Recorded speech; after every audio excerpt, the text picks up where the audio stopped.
Hannu Jartikka TPS. Ei tää on nyt niin vakavaa, tää on vaan jääkiekkoa. Antti Suomela, pienikokoinen taitopelaaja, tuo kiekkoa kovalla vauhdilla ylös vasenta laitaa. Helsingin IFK vyöryy vastustajan alueelle. Emil Bemström, joukkueen kultakypärä, hiipii jo maalille odottamaan viimeistä syöttöä. Vastapelaajat puolustavat häntä pois, mutta keskelle jää tilaa. Syöttö tulee juuri sinne. Maali on varma ja IFK menee johtoon. Viisikko luistelee vaihtoaition eteen antamaan läpyt koko joukkueelle ja jonon kärjessä tulee maalintekijä Connor McDavid. Kyllä, tämän piti ihan oikeasti tapahtua. Täysin järjettömältä kuulostava skenaario liittyy poikkeuksellisiin olosuhteisiin. Sen tarkka ajankohta oli MTV:n mukaan marraskuu vuonna 2020. Hauskasti siis se hetki liigakaudesta, jota yleensä pidetään kaikkein masentavimpana. Kausi on jo vauhdissa, ulkona on kamala sää ja alkuviikkojen into on hiipunut pois. Maailman paras pelaaja olisi ollut ihan hyvä lisäys viihdyttämään siinä vaiheessa vuotta. Tämä oli kuitenkin suuren epävarmuuden aikaa. Liigan hallitseva mestari oli HPK, joka oli voittanut 1,5 vuotta aikaisemmin. Keväällä 2020 mestaruutta ei ollut jaettu ollenkaan. Kausi oli loppunut kesken jo ennen pudotuspelejä. Maaliskuussa tiedotettiin, että koronaviruspandemian aiheuttamasta huolesta johtuen liigan hallitus ja osakkaat olivat yksimielisesti sopineet kauden päättämisestä. Sen jälkeen noin puolessa vuodessa moni asia oli muuttunut. Tietoa tulevasta ei ollut vieläkään ja tilanne näytti elävän koko ajan, mutta yleisöä sai ottaa ainakin rajoitetusti.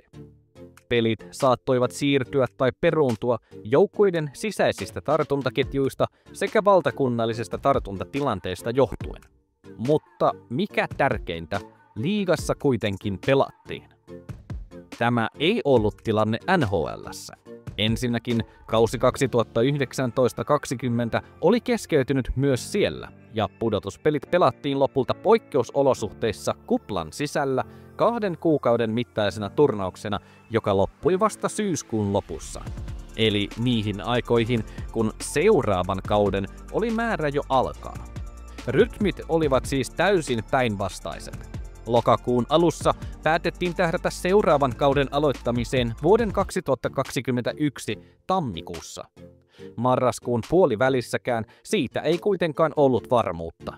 NHL tuli julkisuuteen selkeiden suunnitelmien kanssa vasta joulukuun aikana. Tämä kaikki on olennaista taustatietoa, jotta ymmärretään vallinneita olosuhteita. Edmonton Oilersin kausi oli päättynyt heti pudotuspelien ensimmäisessä vaiheessa tappioon Chicago Blackhawksille. Viimeinen ottelu Oilersin osalta pelattiin 7. elokuuta. Marraskuuhun mennessä McDavid oli siis ollut pelaamatta jo 4 kuukauden ajan. Se oli pitkä aika ja siksi hän oli valmis todelliseen yllätysratkaisuun. Korostetaan, että tässä vaiheessa nojataan täysin MTV:n julkaisemiin tietoihin. MTV viittasi muun muassa 2 nimettömään suomalaiseen pelaaja-agenttiin, jotka olivat kuulemma mukana prosessissa. McDavid on asiakkaana jättimäisessä Wasserman-agentuurissa, jolla on pitkä lista agentteja ja asiakkaina lukemattomia eturivin NHL-tähtiä. Lisäksi tarinaa ovat tukemassa väitteet IFK:n yhteistyökumppaneista.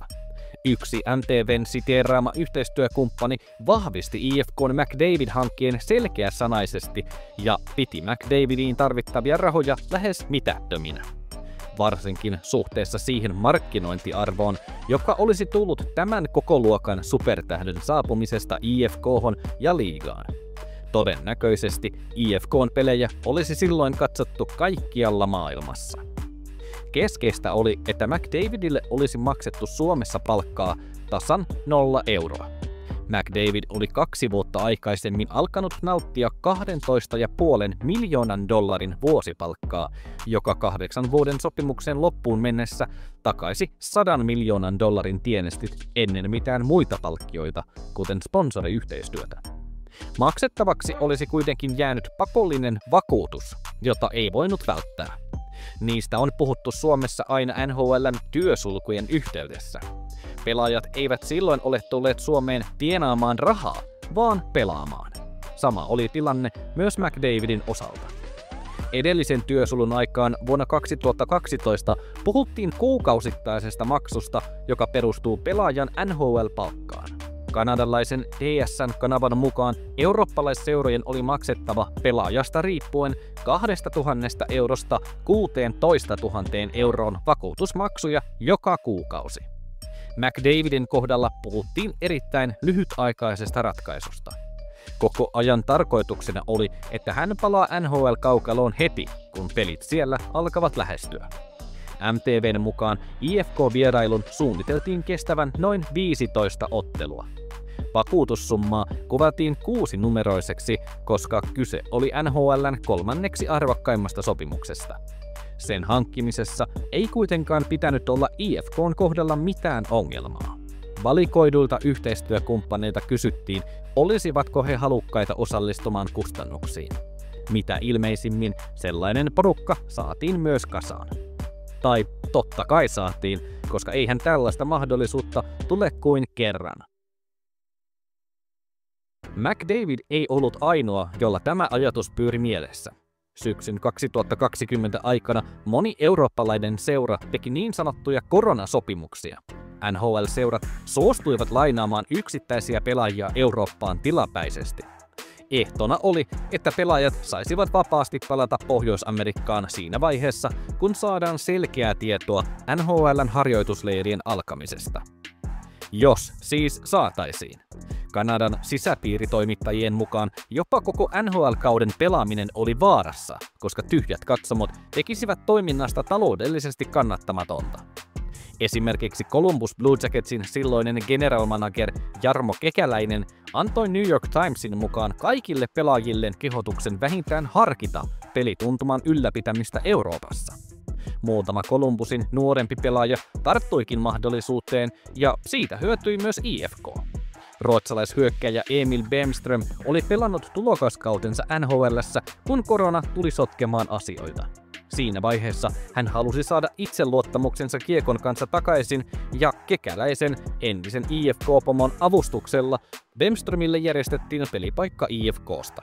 Hänestä tulikin välittömästi yksi liigan tehokkaimmista pelaajista ja vaarallisimmista maalintekijöistä.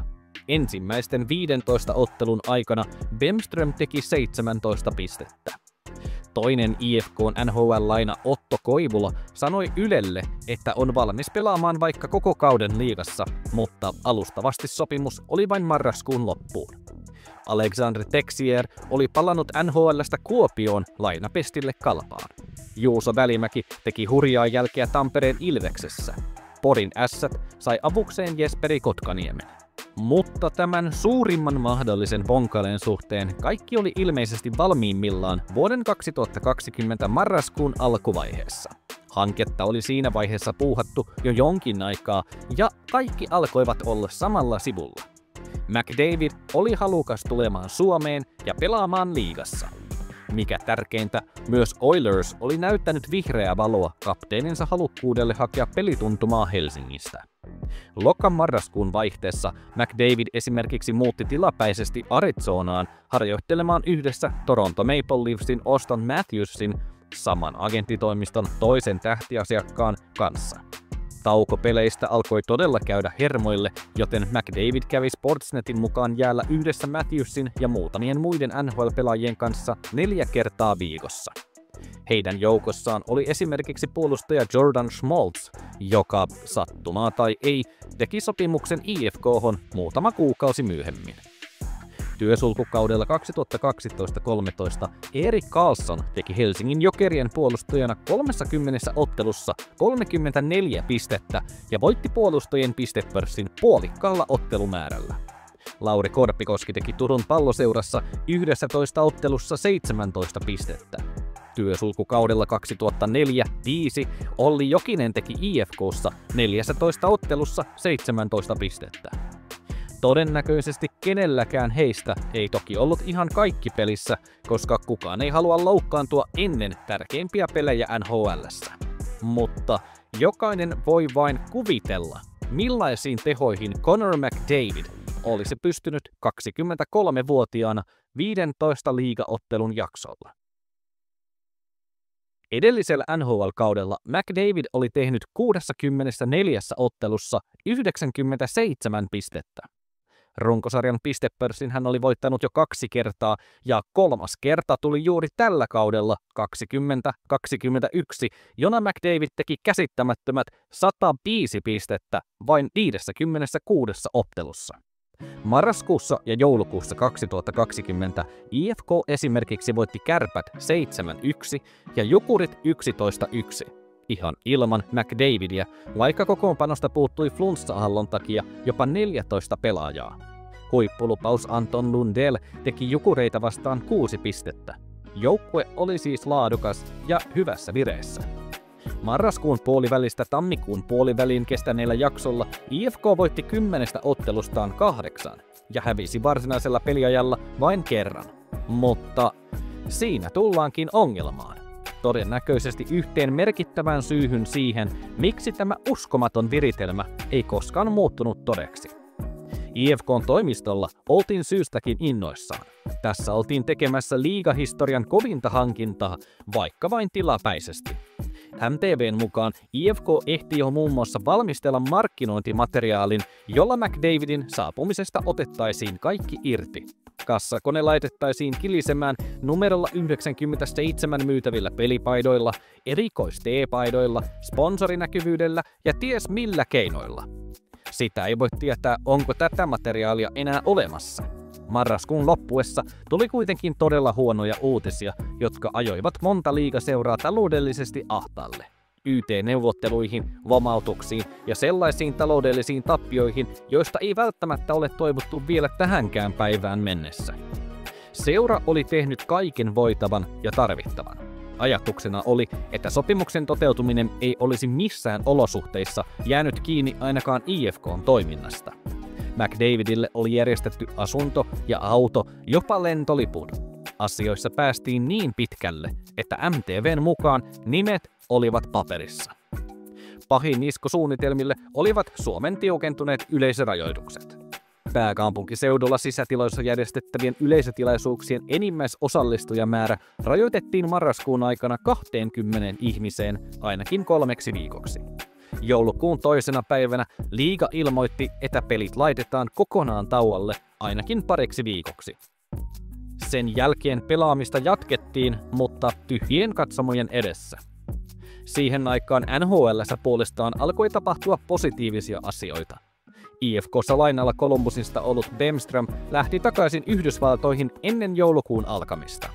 IFK:lla oli ollut 4 tällaista lainapelaajaa ja McDavid olisi ollut 5. Myös Kotkaniemi pyydettiin Porista takaisin Montrealiin marraskuun lopussa, jotta hän ehtisi viettää karanteenijakson rauhassa, jos toiminta pääsisi jatkumaan NHL:ssä. Joulukuun puolivälissä NHL:ssä alettiin suunnitella jo harjoitusleirejä. Kaikki alkoi olla niin valmista NHL-peleihin, että Suomi-kuvion pitkittämisessä ei enää ollut järkeä. Kukaan ei tarkalleen tiedä, mihin McDavidin ja IFK:n yhteistyökuvio oikeasti kaatui. Yleisrajoitukset ovat yksi selitys, joka olisi saattanut lopulta tulla esteeksi joka tapauksessa, vaikka kaikki muu olisi mennyt nappiin. McDavid olisi esimerkiksi saattanut tulla Suomeen juuri sopivasti ennen kuin ottelut keskeytettiin 2 viikoksi. Epävarmuustekijöitä oli paljon niin Suomessa kuin Pohjois-Amerikassakin. MTV:n mukaan hanke kaatui jollain tavalla Pohjois-Amerikassa tehtyyn ratkaisuun. Tämä voi tarkoittaa Oilersia, agentteja tai vaikka McDavidia itseään. Olihan tässä sellainenkin yksityiskohta, että lokakuun alkuvaiheessa McDavidin kerrottiin saaneen koronavirustartunnan. Harjoittelu jatkui 2 viikon karanteenin jälkeen lokakuun lopulla. Varmuudella se kaikki kuitenkin tarkoittaa liigahistorian kaikkien aikojen mitä jos tyylistä tarinaa.